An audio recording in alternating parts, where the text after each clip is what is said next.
How to master emotional intelligence and social skills. For most of my life, I thought something was wrong with me. I could walk into a room and feel everything, tension, judgment, energy that shifted with a glance, but I did not know what to do with it. I did not have the language. At the end of every conversation, I would replay it in my head 100 times, wondering if I had said too much or not enough. It was exhausting to feel so much and still feel misunderstood. I thought emotional intelligence was something other people had. People who were born calm, smooth, charismatic, not me. But what if I told you emotional intelligence is not a personality trait? It is a practice. What if social skills are not charm, but clarity? What if the power you think you lack has been waiting underneath all the survival patterns you had to build to protect yourself? You are not too much. You are not too sensitive. You are not socially awkward. You are simply untrained in the art of self-awareness, self-regulation, and human connection. This book is your training ground. This is not a guide full of tricks and surface scripts. This is a dismantling, a rewiring, a deep, sometimes uncomfortable return to what emotional intelligence actually means. The ability to name what you feel, manage what you carry, and connect with others without losing yourself. It is not about being liked. It is about being known by you first. And once you understand yourself, you can understand the world. That is when conversations change, relationships deepen. Opportunities appear not because you've become someone else, but because you've finally become you. Here is what I want to promise you. If you stay with this journey, if you truly digest each part, if you put this into practice, not as information but as transformation, you will become someone who no longer gets hijacked by emotion. You will know when to speak and when to listen. You will navigate tension with calm and connection with confidence. You will not just know people, you will lead them. The philosophy behind this book is simple. Social power begins with emotional responsibility. The better you manage your internal world, the more effective you become in the external one. Your emotions are not the enemy. They are messengers, and every time you suppress them, ignore them, or let them explode, without reflection, you lose your influence. But when you master them, when you train yourself to sit in discomfort without reacting, to feel deeply without drowning, to listen without interrupting, you become someone who cannot be manipulated, someone who cannot be shaken, someone who leads with empathy and strength. So many people want to be heard, but they never learn to listen. They want respect, but they never learn to regulate. They want intimacy, but they fear vulnerability. Emotional intelligence is your quiet advantage in rooms full of egos. It is your secret leadership. In relationships full of assumption, it is your bridge to truth. And it begins not with others, but with you. The way you feel, the way you speak to yourself, the way you show up under pressure, that is where the work begins. And that is where the world starts to change. If you have ever walked away from a conversation feeling small, unreadable, or invisible, this book is for you. If you have ever been told you are too emotional or too distant, this book is for you. If you want to stop repeating the same communication mistakes and start showing up with power, peace, and connection, this book is for you. And if you have ever doubted that you could become someone who moves through rooms with confidence, speaks with clarity, and builds trust without trying to please, this book will show you how. Welcome to the journey back to yourself. Chapter 1, From Emotional Chaos to Inner Clarity. There are moments when your emotions rise like a storm, and you feel powerless to stop them. You do not want to shut down, but it feels safer than trying to explain yourself again. This is the inner chaos no one sees, and the cost is high. You walk away from interactions exhausted. You question your strength. You second-guess your feelings, and deep down you start to wonder if maybe you are just not built for this world. It is because you were never taught the language of your own soul. You were taught to hide it, to silence it, to suppress it. You were praised for being easygoing, polite, unbothered. But those were not signs of strength. They were symptoms of emotional shutdown. Now, as an adult, you are trying to build relationships, careers, dreams, on top of a foundation that was never allowed to feel. So here is the truth. Emotional chaos is not a flaw, it is a signal.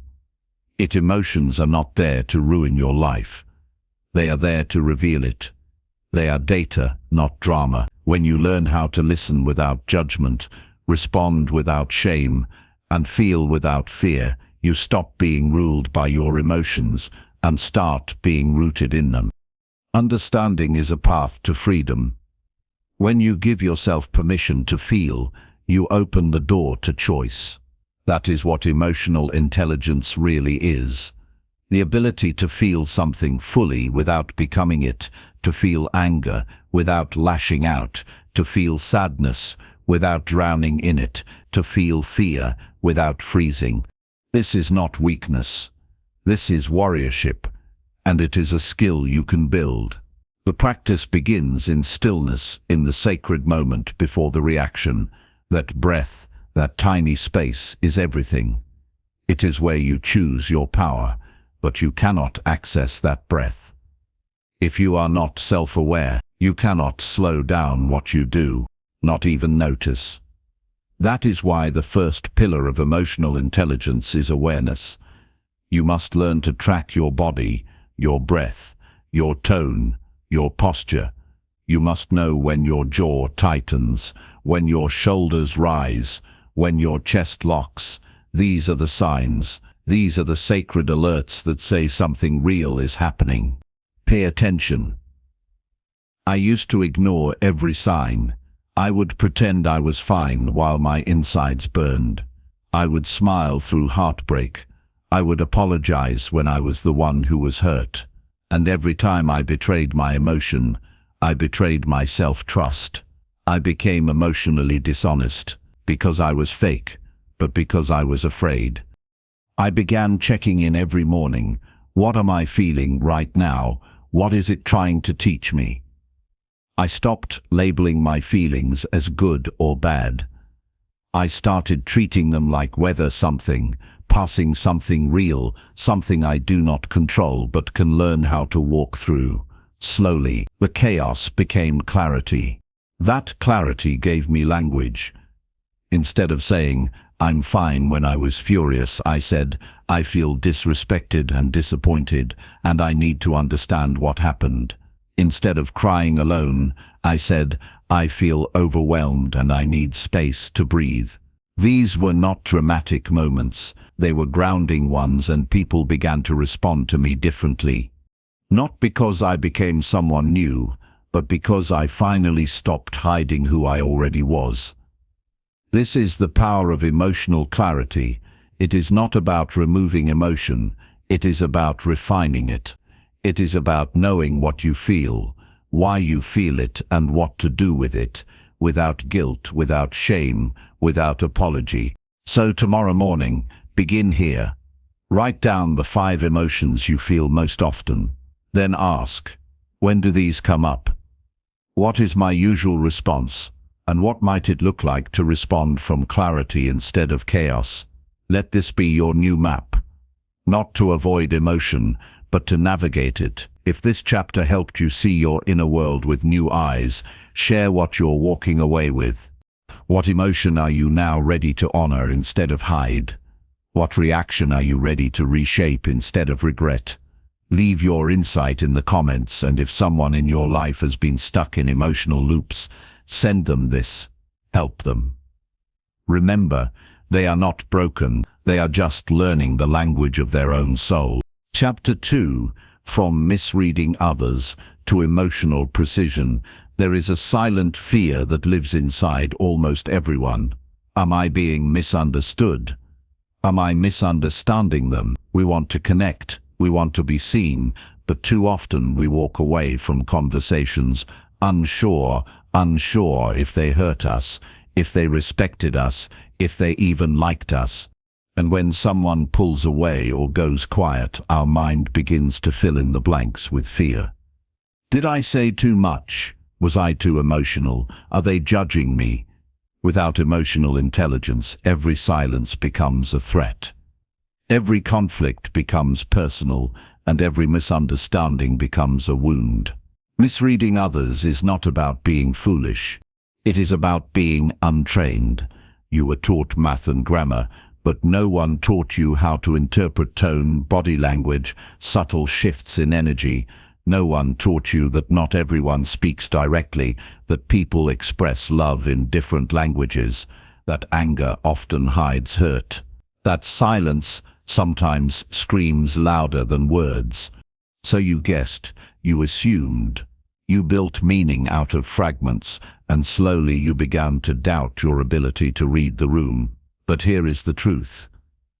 Emotional intelligence gives you eyes not just to see others more clearly, but to understand the invisible layers behind what they say and do. It teaches you that every person is a story and every reaction has a root.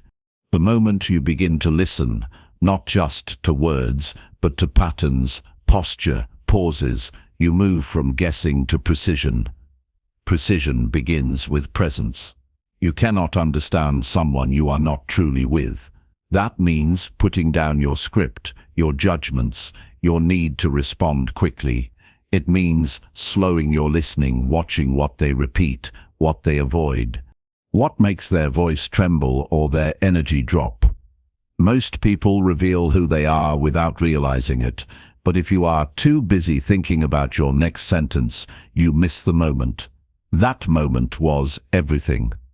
There is a difference between reacting and reading. Reaction is fast, reading is slow. It takes discipline to hear someone say, "I'm fine," and know they are not. It takes awareness to feel the tension in a room and hold space instead of rushing to fix it. It takes maturity to recognize that someone snapping at you may not be about you at all. It may be about 100 unspoken things they do not know how to say. That is what emotional intelligence gives you. Not just understanding, but compassion. The ability to see beyond the surface, to interpret without personalizing, to pause before defending. And when you do, people begin to trust you. Not because you say the perfect thing, but because they feel seen. I remember one conversation where someone lashed out at me, unexpectedly old me, would have matched their energy, defensive, sharp, wounded. But instead I paused and said, "This reaction feels big. Are you feeling unheard right now?" Their eyes filled with tears. They had not expected understanding. They had expected resistance. That one moment taught me everything. Emotional intelligence is not soft. It is surgical, but to reach that level of precision, you must first clean your own lens, because if you see others through your own unhealed wounds, you will misinterpret everything. You will see rejection where there is just withdrawal. You will hear criticism where there is just confusion. You will take things personally that have nothing to do with you. That is why the more emotionally precise you become with yourself, the more graceful you become with others. Begin practicing this in every interaction. Ask yourself, what are they really trying to say beneath their words? What emotion is behind their tone? What fear is hiding beneath that frustration? Do not say it out loud. Just notice, practice reading, not reacting. Practice presence, not performance. Let them teach you how they need to be loved. Emotional precision is not manipulation. It is not control. It is care. It is the art of creating safety in a world where most people feel misunderstood. And once you become someone who sees others clearly, people will begin to open up around you without knowing why, because your presence does what no performance ever could. It heals. So, tomorrow, slow down your next conversation. Do not aim to be clever. Aim to be curious. Ask the second question. Watch the body. not just the words. And when you are tempted to take it personally, remember, most people are speaking from wounds you cannot see. If this chapter gave you a new way to listen. Chapter 3. From social survival to genuine connection, most people are not connecting. They are performing, smiling on cue, laughing at the right time, nodding politely, saying what is expected, and walking away feeling unseen. It is the silent epidemic of modern life, surrounded by people, yet starving for real connection.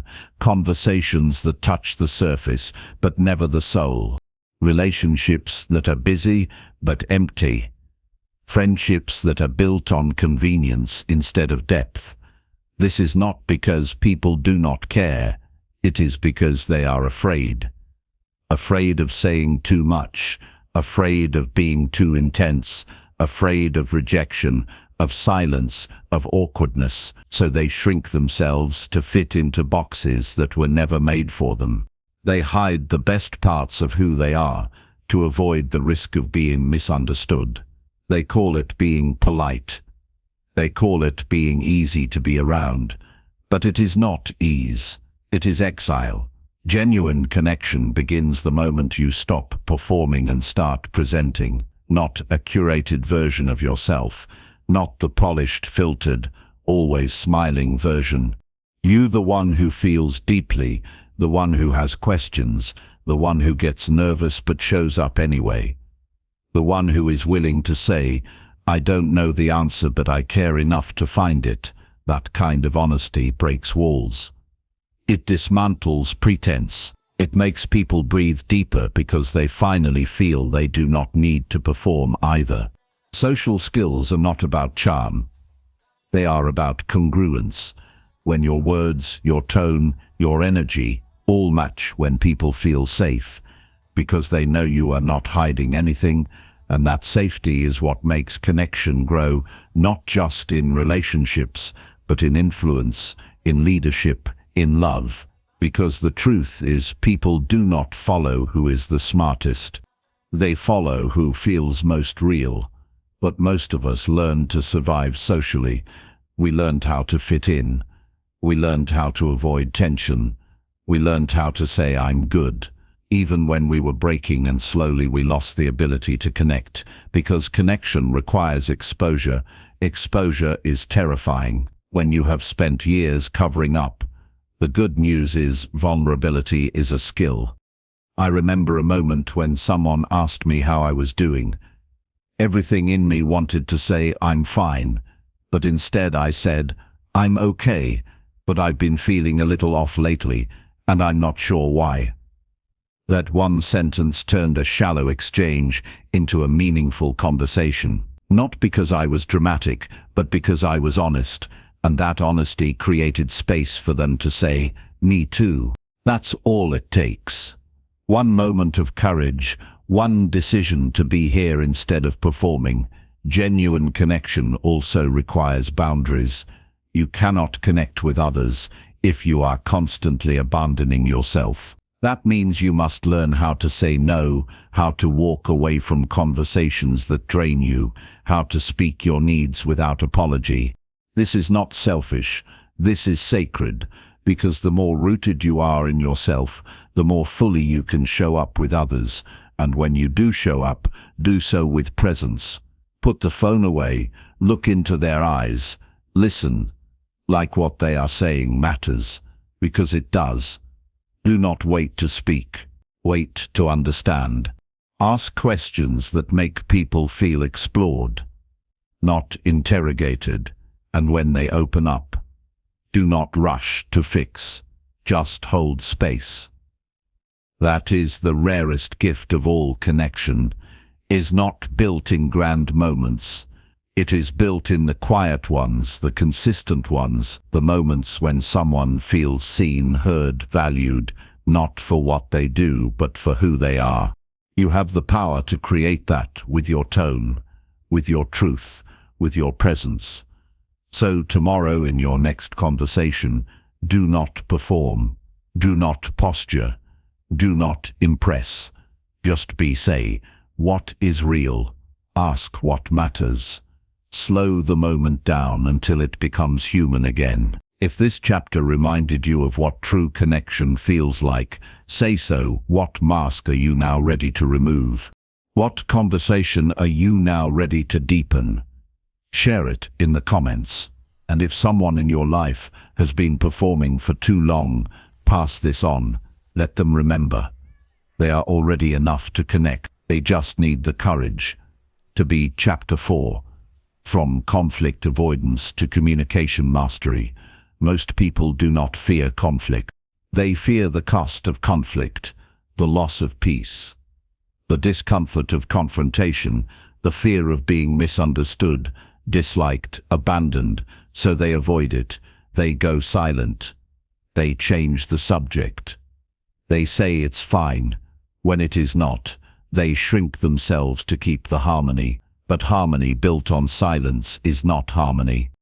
And over time, that becomes a pattern, a way of living a life where you are always editing your needs, softening your anger, hiding your hurt. But here is what no one tells you.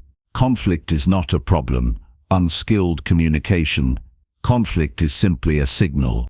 It becomes the moment where truth enters, where clarity is born, where respect is earned, not demanded. Mastering communication is not about avoiding tension. It is about walking through it. Clean communication means you do not attack.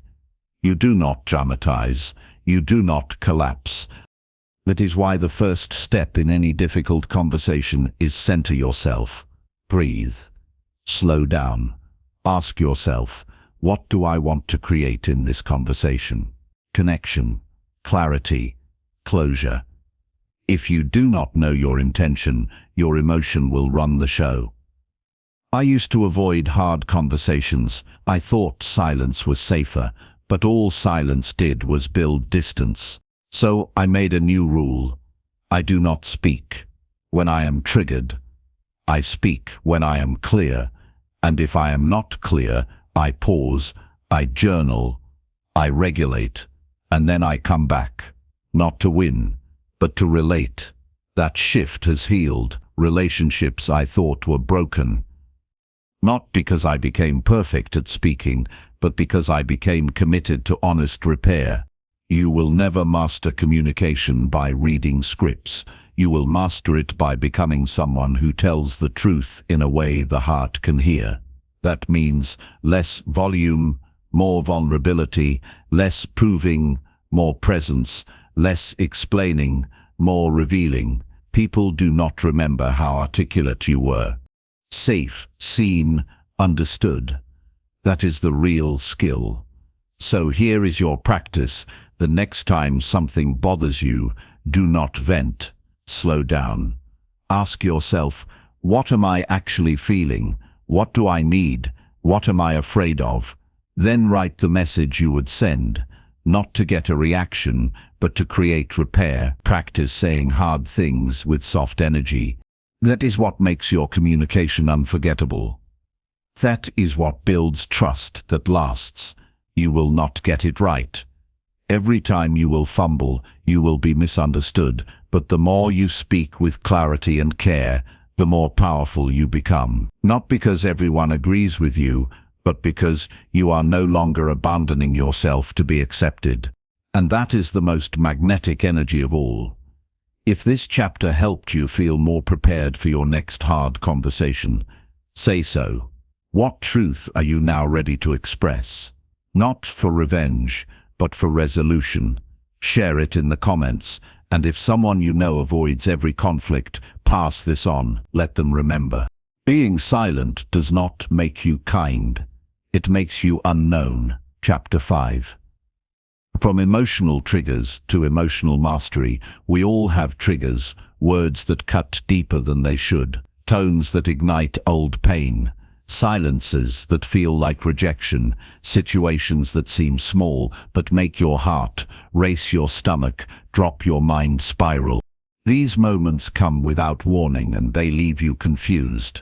Why am I reacting so strongly? Why can I not let this go? Why do I keep repeating this emotional pattern? The answer is not weakness.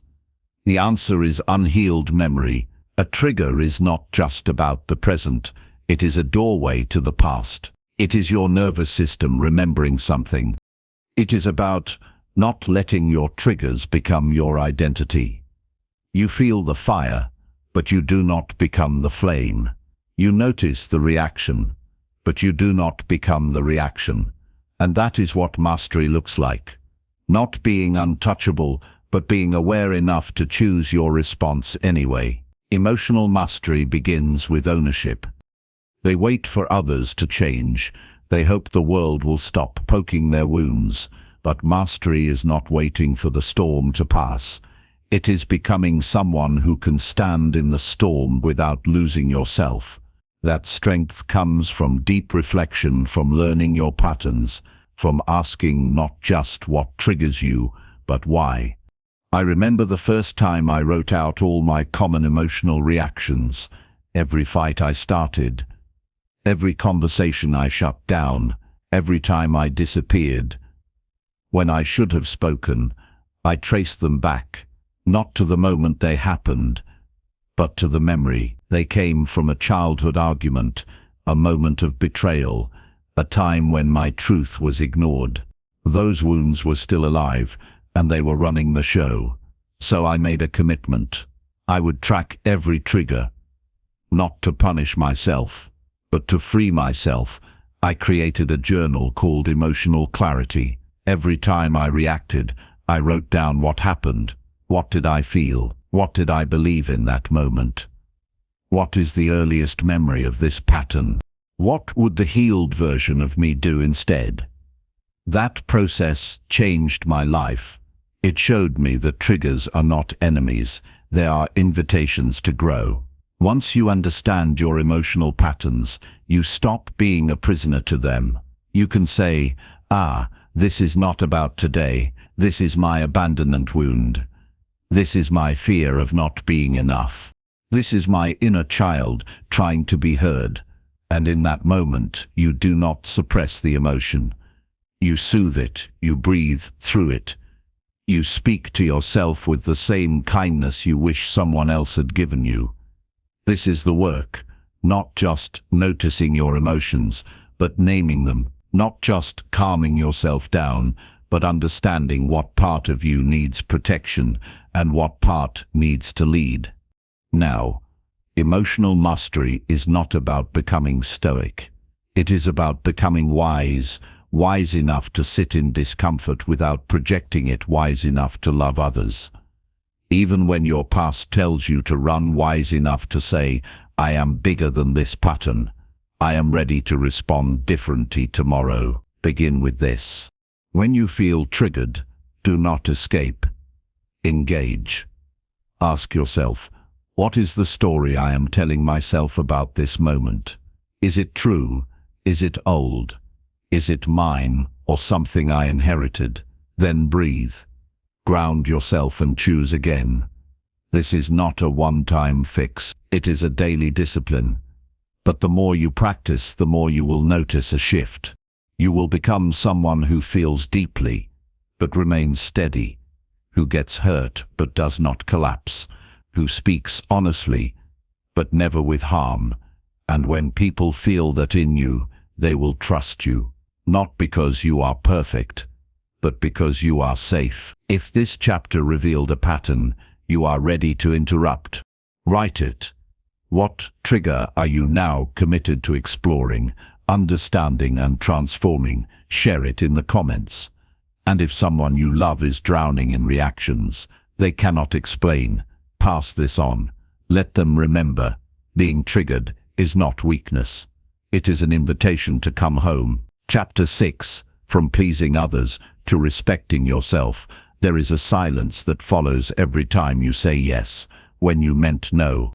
A quiet discomfort, a sinking in your chest, a sense that you have once again abandoned yourself to make someone else feel okay. You tell yourself it is not a big deal. You smile, you accommodate, you say it's fine, I can handle it, but inside something fractures, Again, people-pleasing is not kindness. It is not compassion. It is self-erasure, a habit born not out of generosity, but out of fear, fear of rejection, fear of confrontation, fear of being seen as difficult. So you shrink, you smile, you bend, and every time you do, you lose touch with your truth. But here is what emotional intelligence teaches us. You cannot build connection on top of self-abandonment. If the only reason people like you is because you never disagree, never push back, never have needs, then they do not actually like you. They like the version of you that performs for approval. And the longer you maintain that version, the more resentment grows, not just toward them, toward yourself. Respect begins with boundaries, and boundaries begin with clarity. You must know what is true for you before you can protect it. You must define your yes before you can mean your no. That clarity can only come when you slow down and ask, what do I actually want in this moment? Not what is expected, not what is safe, what is true. My heart pounded, my hands shook. I felt guilt rise like a wave, but I said it anyway. No, that does not work for me right now. That one sentence changed everything. Not because the other person accepted it easily, but because I accepted it. I was no longer betraying myself to manage their reaction. I was standing in my own alignment.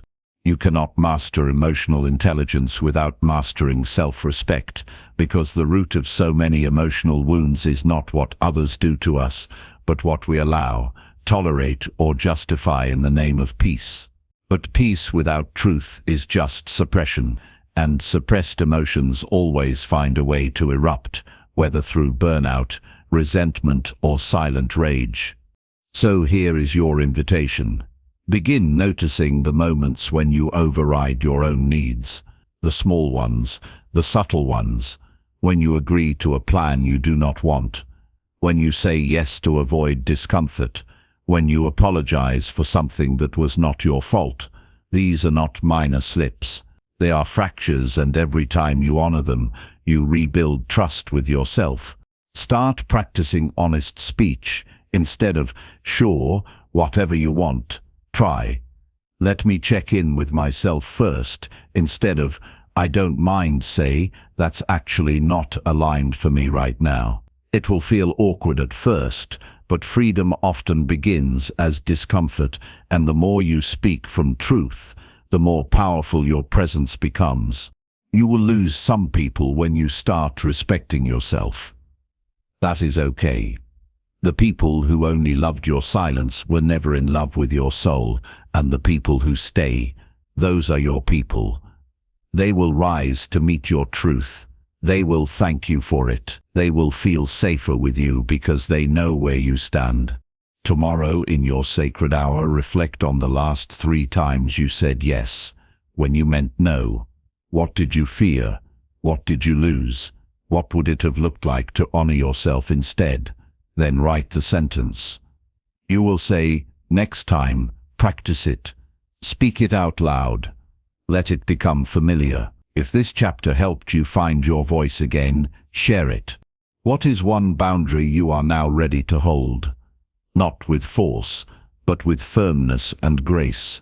Share it in the comments, and if someone in your life gives too much while asking for too little, pass this on. Let them remember. Love is not about pleasing. It is about presence, truth, and respect. Chapter 7. From surface talk to soulful conversation. You have had those moments, the kind where someone speaks and something inside you softens. The guard drops, the breath deepens, the performance fades. Suddenly you are not talking.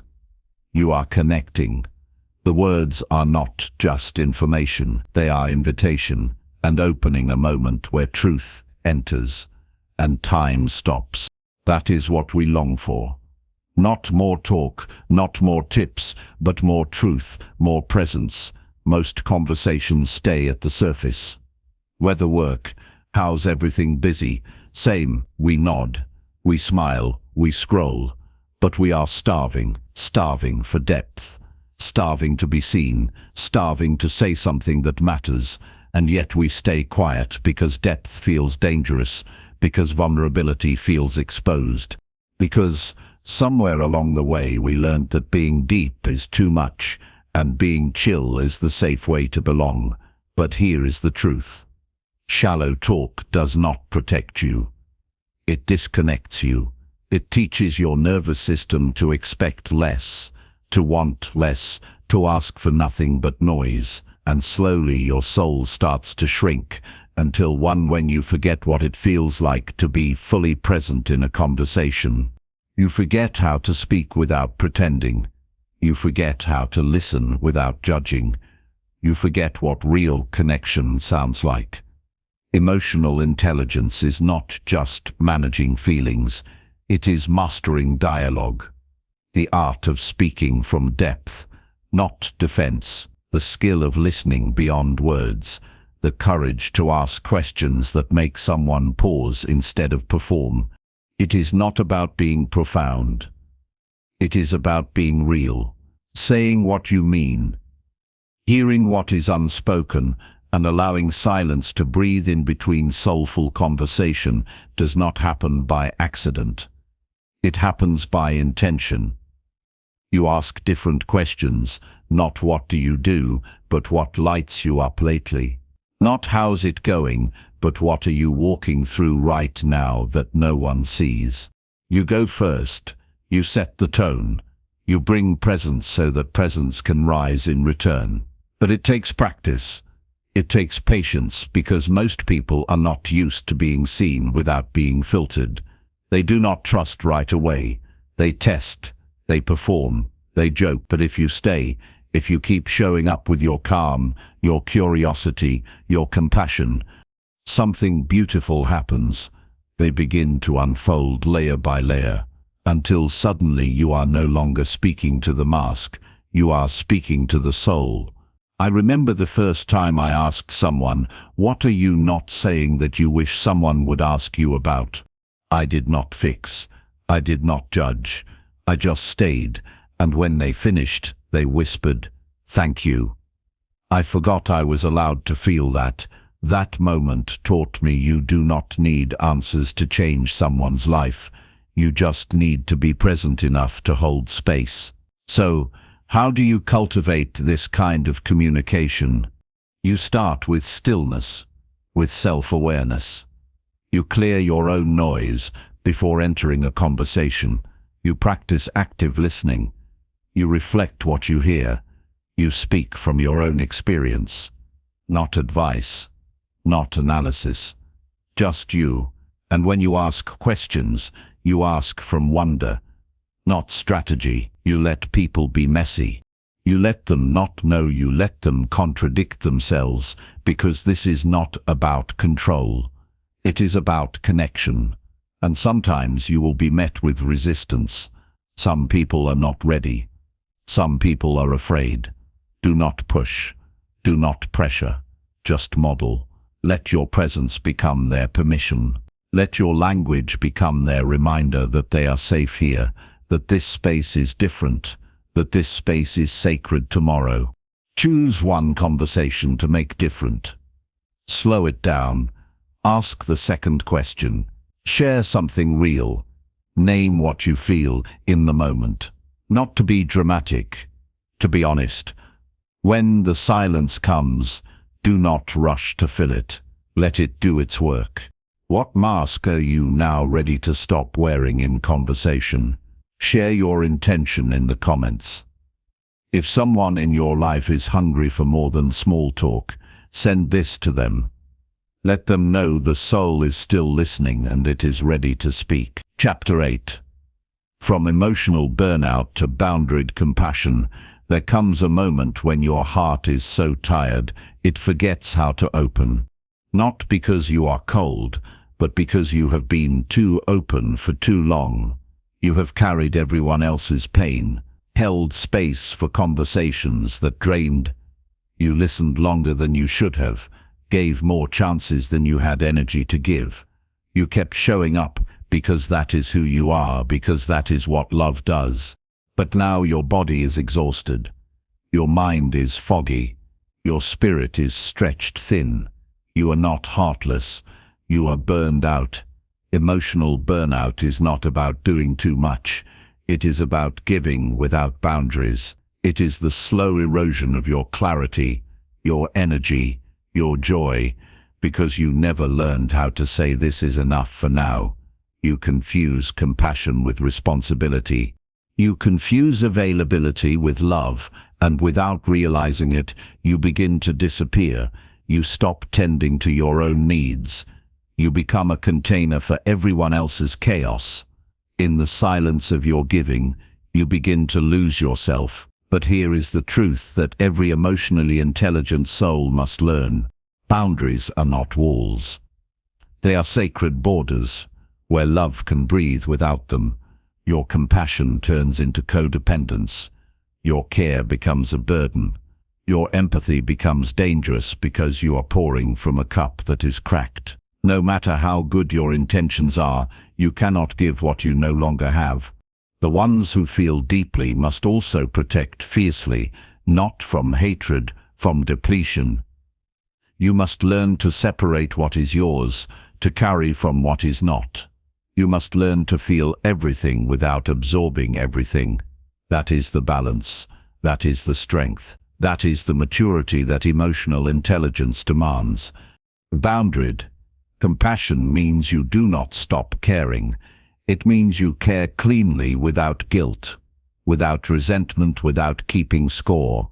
It means you give when you have capacity and you pause when you do not. It means you listen deeply, but you also ask, is this mine to solve? Is this mine to hold? Is this moment asking for my presence or for my protection? I had never drawn a line, and in the name of love, I had allowed my life to become a leak. Then I learned the language of healthy boundaries. The kind that says, I love you and I also love me.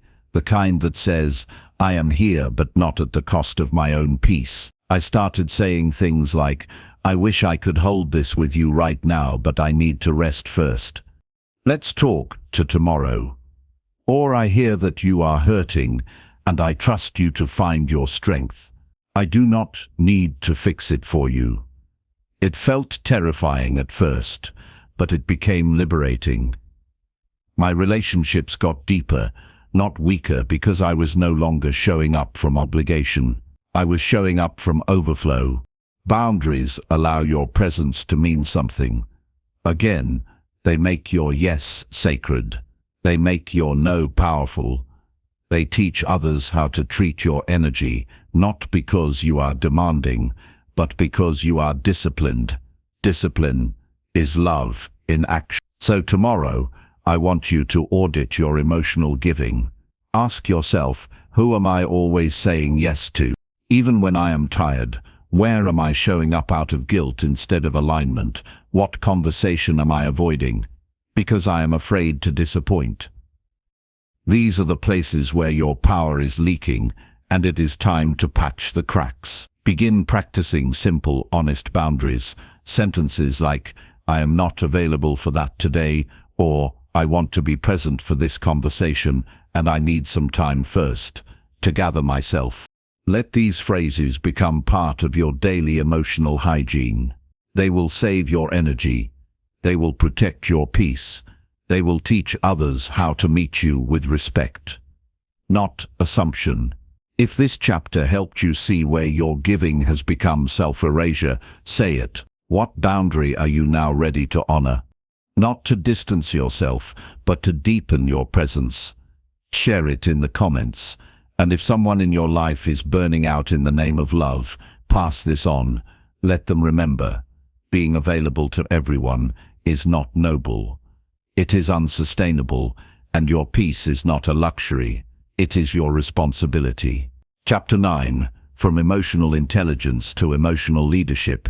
Emotional intelligence is powerful. Emotional leadership. Emotional leadership is not control. It is not manipulation. It is movement. It is what happens when your emotional maturity becomes a guidepost for others. When your presence becomes a signal that safety is possible, when your language and energy calibrate not just your behavior but the energy of the room, it is what transforms good teams into connected ones. What elevates workplaces, what heals fractured families. It is the marriage of depth and direction, feeling and leading. Most people imagine leadership as authority. Authority as speech, speech as volume. But emotional leadership flips that entire equation. Your greatest influence will come not through instructions, but through emotional intelligence in action. When you name the unspoken, when courage meets empathy, when you override your own defensiveness for the sake of the group. When you lead, not from power, but from presence, not from position, but from compassion. Emotional leadership looks like this: noticing tension in the team before it escalates, calling a pause when frustration sizzles, reminding someone of it grows in the veins of solitude, humility, courage. The more emotionally intelligent you become, the more you recognize your own limits, and the more your responsibility stretches. If your awareness grows, your leadership must grow, not because someone told you to, because you have felt the impact of emotional chaos, and now you know you can prevent it. I remember a moment when a meeting descended into tension.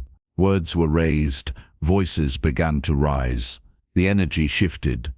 The team froze. Everyone looked for someone to speak. Someone, anyone. I was not in charge. I did not have authority, but I had awareness. I said calmly, "Something feels heavy. Here, I'm noticing tension. Can we pause and check in before we continue?" The room slowed. A few heads nodded. Someone took a deep breath, and from there it shifted. Not because I forced resolution, but because I offered the space for it. That moment taught me everything. It is not about titles. It is not about influence outside yourself. It is about authority inside yourself. With grace. It is the authority to speak the energy, not just the words, to guide the emotional momentum of a group. Not with force, but with empathy, backed clarity. To practice emotional leadership, you must start small, not grand speeches, not big decisions. Start by scanning the room, practicing empathy on the fly, naming tension before it ruins connection, asking in phrases like, "I want to understand this better," not "we have a problem." Emotional leadership does not require center stage. It requires integrity. You don't need the role. You need readiness. Readiness to speak softly in a storm, to show up without armor, to stand in your own clarity, even when heads shake, to walk toward pain without collapsing. That is the essence of emotional leadership. It is the difference between emotional intelligence and emotional influence. So tomorrow, in your sacred hour, consider how to anchor calmness before conflict and model presence before opinion. Practice the language of emotional guidance. What are we feeling here? I see tension. Let's pause. Thank you for sharing, that matters. Let your presence guide. Let your energy speak. Begin to practice leadership in the field of feeling. If this chapter stirred your courage to move from emotional stability to emotional leadership, say so. What small moment are you ready to lead with emotional authority? Share it. If someone you respect feels the burden of leadership without emotional clarity, pass this forward. Help them. Remember that leading emotion is not weakness. It is power. Chapter 10. From emotional autopilot to intentional response, there is a kind of pain that lives beneath the surface. Quiet, automatic, unnoticed. It is not loud like rage or obvious like grief. It is habitual. It is the emotional autopilot. You learn to survive the reactions. You no longer question the tone in your voice. You never hear the way you shut down in conflict, snap when overwhelmed, or disappear when exposed.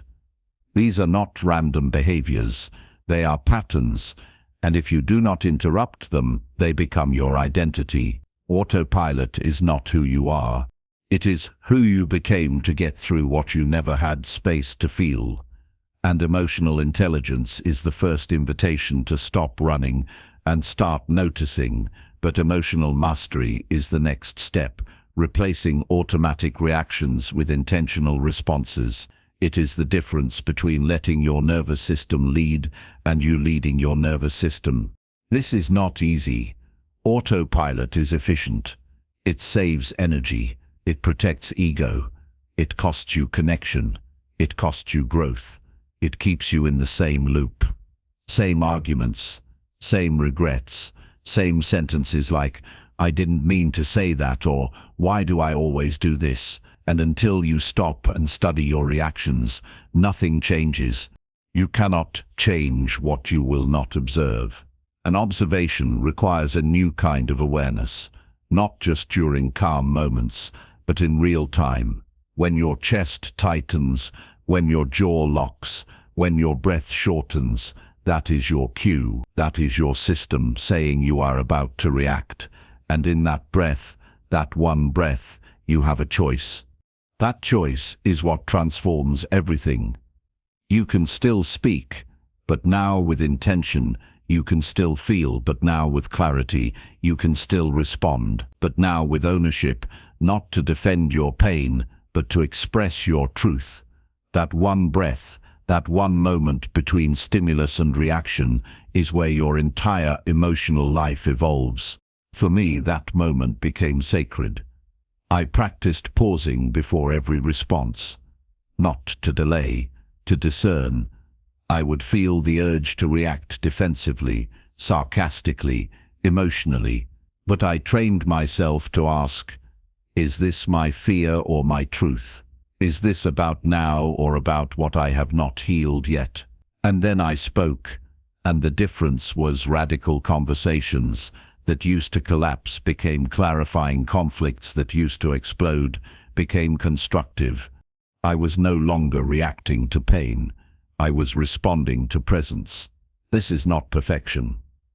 You will still snap. Sometimes you will still fall into old habits, but now you are watching. Now you are awake, and the more you practice, the more your new response becomes. Your new autopilot. You are not suppressing. You are rewiring. That is how you reclaim your emotional life, not by pretending not to feel, but by directing your expression with maturity. And it is not just about tone, it is about intention. What is this response trying to create? Connection, distance, defense. Every word you speak creates something. If you are unaware, you create chaos. If you are intentional, you create clarity. That is what leadership looks like. Not telling others what to do, but modeling what it looks like to feel without destruction. This kind of practice will feel slow at first, but speed is not the goal. The goal is transformation, and transformation is always inconvenient at first. But one day you will look back and realize you no longer collapse in conflict. You no longer chase closure. You no longer react from your past. You respond like someone who has done the work, because you have. So tomorrow, choose one emotion you often react from. Write down what it usually triggers in you, then decide on a new response. Practice it in small moments. Speak it out loud. Let your nervous system learn that calm is not weakness. It is power, and intention is not passive. It is discipline. If this chapter exposed the part of you that still runs on emotional autopilot, say, so what pattern are you now ready to interrupt? Share your awareness in the comments, and if someone you love keeps repeating their emotional cycles, pass this on. Let them know. Every emotional reaction is a chance to rewrite their identity. Chapter 11. From emotional isolation to shared humanity. You can be surrounded by people and still feel alone.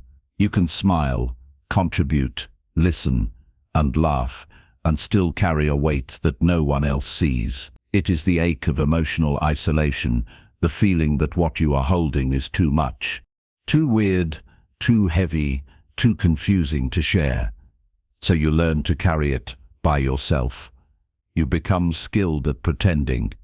You keep the mask polished. You show up like everything is fine, but inside you are drowning. This is the unspoken tragedy of many emotionally intelligent people. They become so good at managing themselves that they forget how to let themselves be held. They think self-regulation means self-isolation. They think strength means silence. But emotional maturity is not about doing it all alone. It is about knowing when to open, how to receive, and who to trust. That is not weakness. That is wisdom. The truth is, emotional pain does not need solving. It needs witnessing. And when you share what you carry, not with everyone, but with the right ones, it does not make you less powerful. It makes you more human. And that humanity becomes a bridge. It reminds you that you are not the only one who has felt this way. It reminds others that they do not have to hide either. Vulnerability, when held with care, becomes medicine. But how do you begin when the habit of self-containment runs deep? When your nervous system flinches at the thought of being seen too clearly? You start by asking a different question, not who can fix me, but who can hold space with me, who has earned the right to hear the unfiltered version, who listens without judgment, without interruption, without shrinking your story.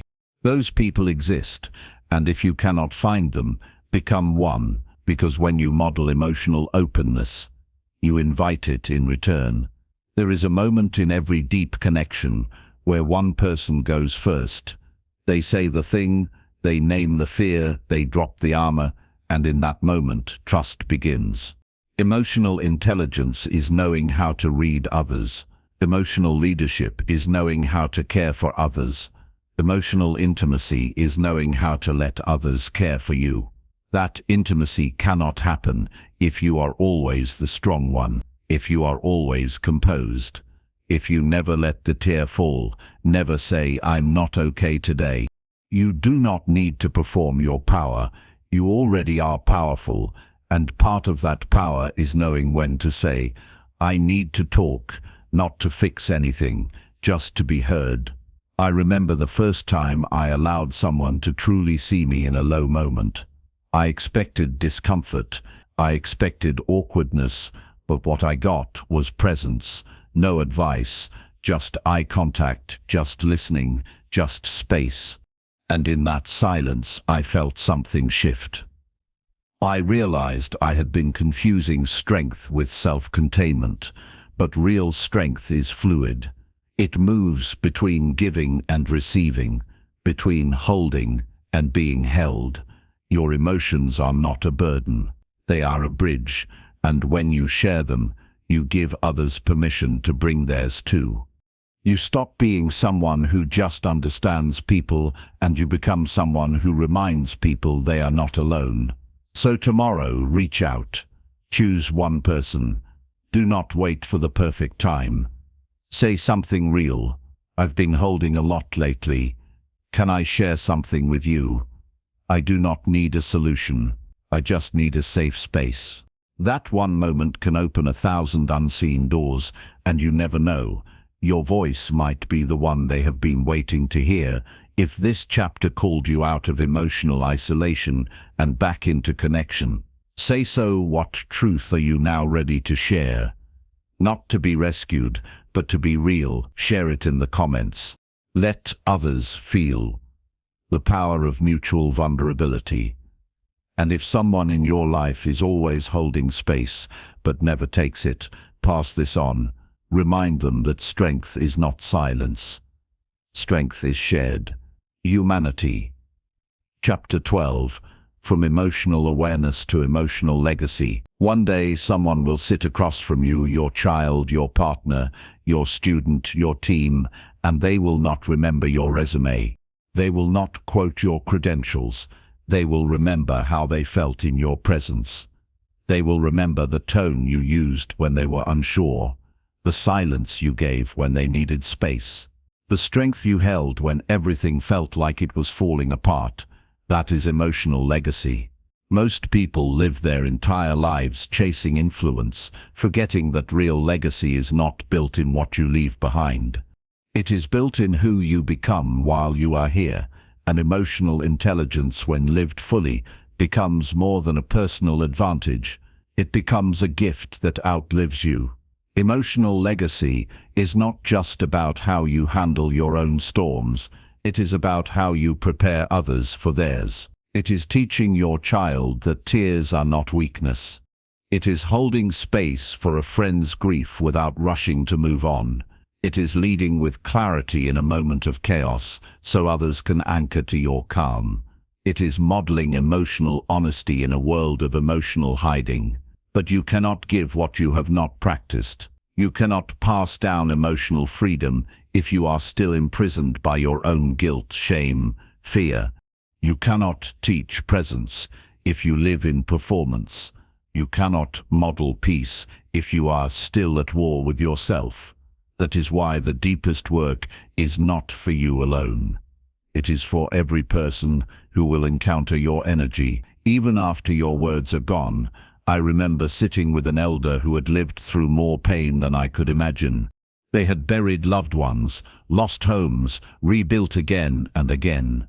But when they spoke, there was no bitterness, only stillness, only clarity. And I asked them, "How did you become like this?" They said, "I stopped pretending I was okay. I started listening to what my pain was trying to teach me. I learned to stay present when it would have been easier to run." That sentence rewired me, because emotional legacy is not taught in classrooms. It is taught in how we suffer, in how we recover, in how we stay soft. When life tries to harden us, it is not just about how we feel. It is about how we transmit what we feel. Do we pass it on as healing or as harm? Do we create safety for the next generation? Or do we repeat the chaos that raised us? You do not need a title to leave a legacy. You need a daily practice. How you respond when your child interrupts you. How you listen when your partner says something that hurts. How you walk into a room that is filled with conflict and choose not to match its energy, but elevate it. Every one of those choices writes your legacy word by word, breath by breath. Tomorrow morning, sit with this question. If someone lived inside my emotional world for 1 week, what would they inherit? Would they feel safe? Would they feel anxious? Would they feel grounded or reactive or unseen? Then ask yourself, what part of me do I need to heal?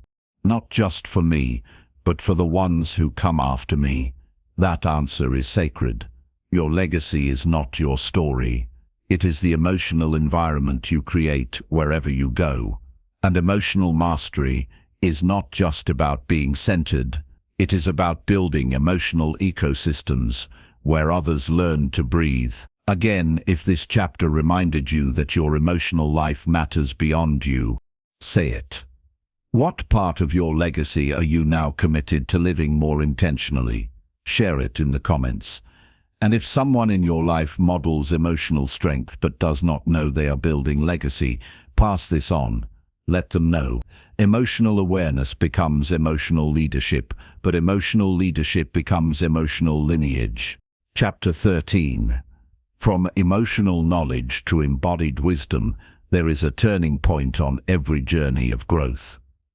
A moment when insight is no longer enough.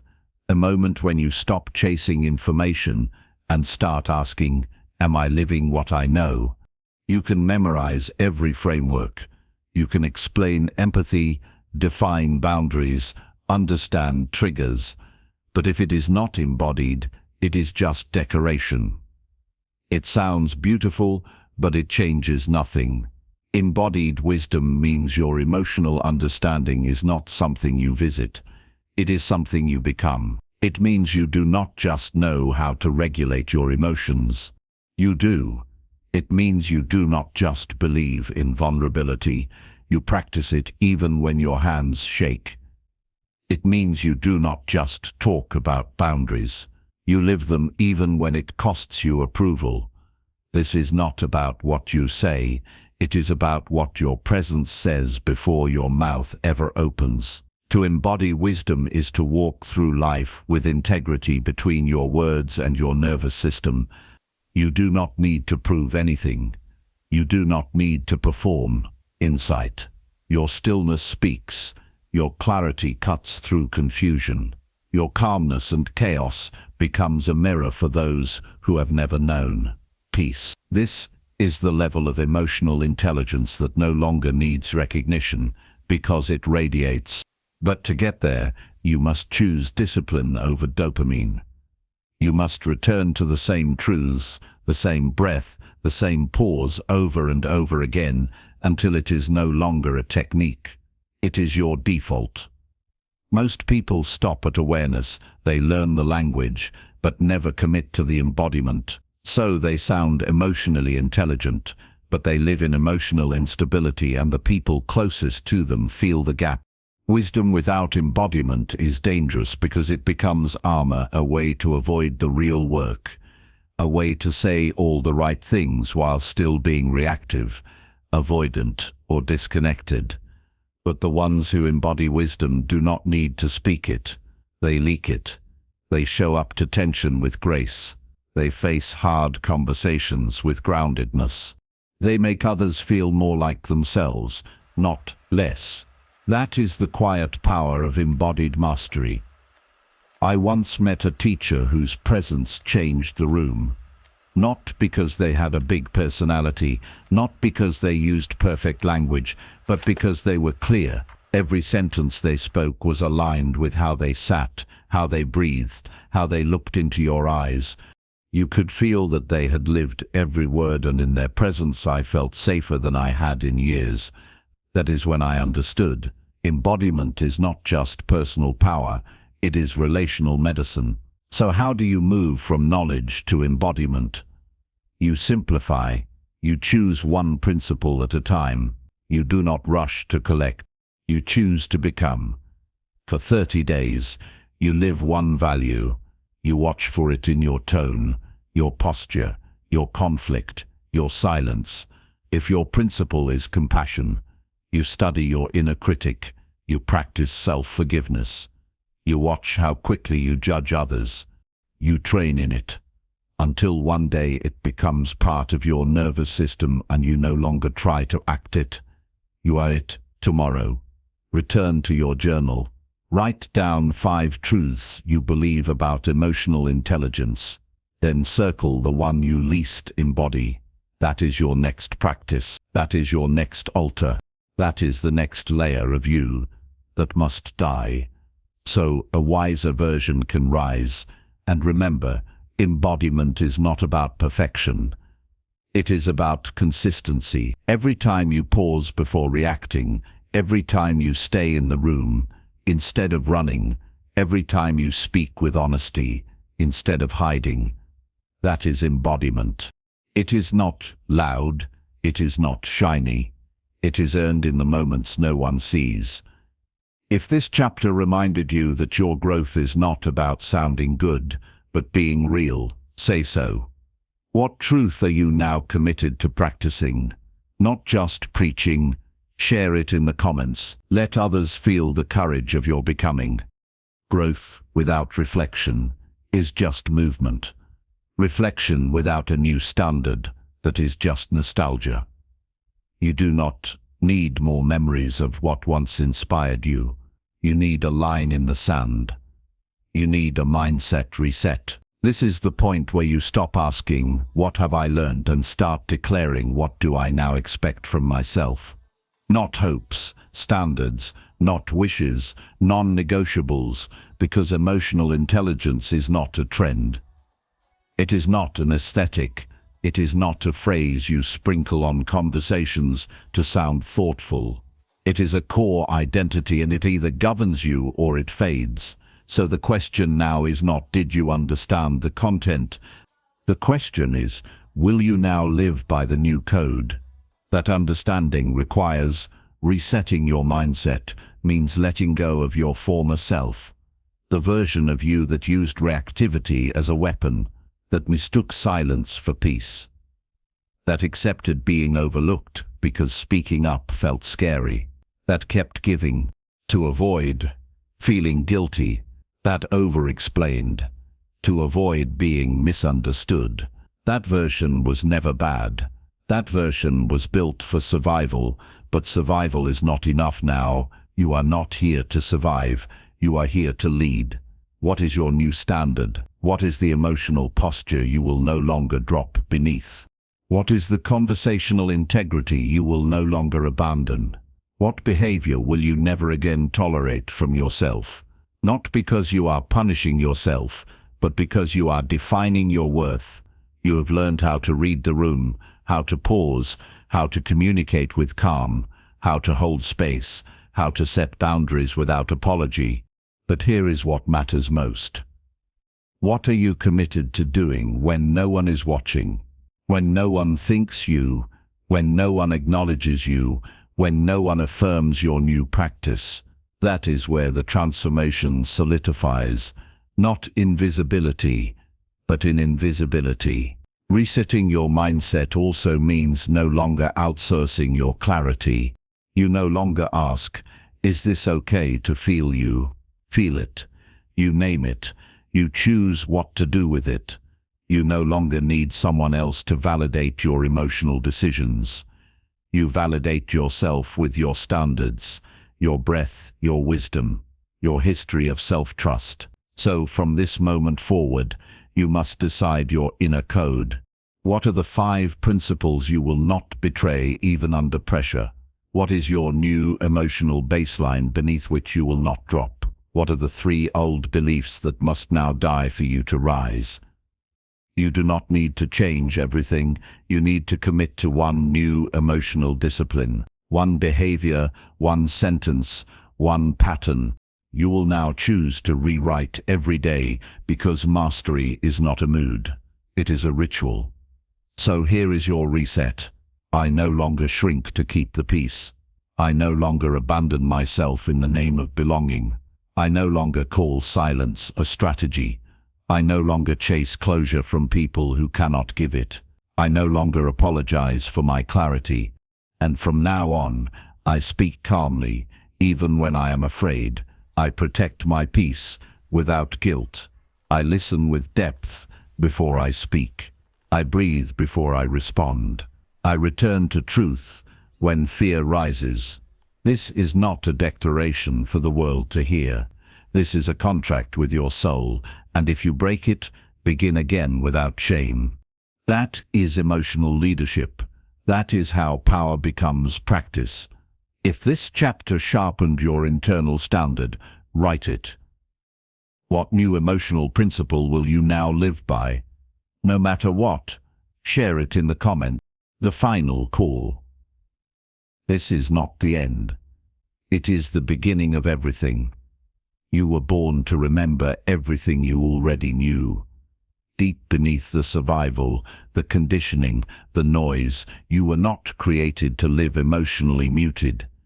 You were not made to live small, reactive, afraid of your voice. You were made to feel fully, boldly, cleanly. You were made to speak from truth and walk into rooms with peace. You were made to know yourself, not in theory, but in intimacy. This is your final call, not because there is nothing more to say, but because it is time to stop listening and start living. It is time to stop rehearsing your growth and embody it. It is time to stop quoting emotional intelligence and become the living proof that it works. No more hesitation, no more performance, no more waiting for the right time. The time is now. You have walked through 14 chapters of unlearning, of peeling away of truth, of tools, but all of it means nothing if you do not decide. You must decide to be the one who responds differently, who listens more than you speak, who names your emotion before it hijacks your behavior, who teaches others how to treat you, not by lectures, but by your example. This is not just about self-awareness. This is about self-respect. There are people around you who will never read this book, but they will read you your tone, your posture, your energy in moments of tension. They will feel your clarity. When others panic, they will feel your silence. When others explode, they will learn to breathe by watching how you breathe, and one day they will thank you. Not because you taught them, but because you led them by how you live. And this life, this new rhythm you are stepping into, it is not for applause. It is not for permission. It is for you, for your own integrity, for your own sleep, for your own reflection, so that when the day ends and your head hits the pillow, you can say, I lived in alignment today. That is emotional wealth. That is emotional power. That is emotional legacy. So what happens now? You rise. You take everything you have learned and build a daily rhythm out of it. You let it touch your mornings, your conversations, your silence, your leadership. You stop chasing new answers. You start honoring what you already know. You stop running from your reactions. You start rebuilding them slowly, daily, with grace. You walk into the world, not trying to prove your intelligence, but offering your presence. You create safety, you model regulation, you become the mirror others did not know they needed, and you do it not because you are perfect, but because you are practicing. You are living what most only talk about, and that is the rarest kind of leadership. So here is the final truth. You do not need more growth. You need more application. You do not need to be someone else. You need to return to who you were before. Fear began teaching you how to behave. The emotionally intelligent version of you is not new. It is home. If this book has been more than words, if it cracked something open, if it clarified something heavy, if it helped you remember who you are, say it. Write one sentence, one truth. You are now committed to embodying for the rest of your life. Share it in the comments. Let it echo. Let it seal the shift. And if someone you love is still trying to earn their worth through performance, still trapped in emotional loops that were never theirs to carry, send this to them. Tell them you are not alone. You are not too broken. You are not too sensitive. You are becoming, and you are becoming someone the world desperately needs. Your final call is not to feel more. It is to live from the truth. Your feelings have already been trying to tell you. Now go live it. If you've made it to this point, you've probably realized what I have. You're not missing anything. You're broken. You're not late. You already have enough to begin. The difference now is, will you honor what you carry? Will you stop waiting on start becoming? For me, the answer is yes. And I hope it is for you too.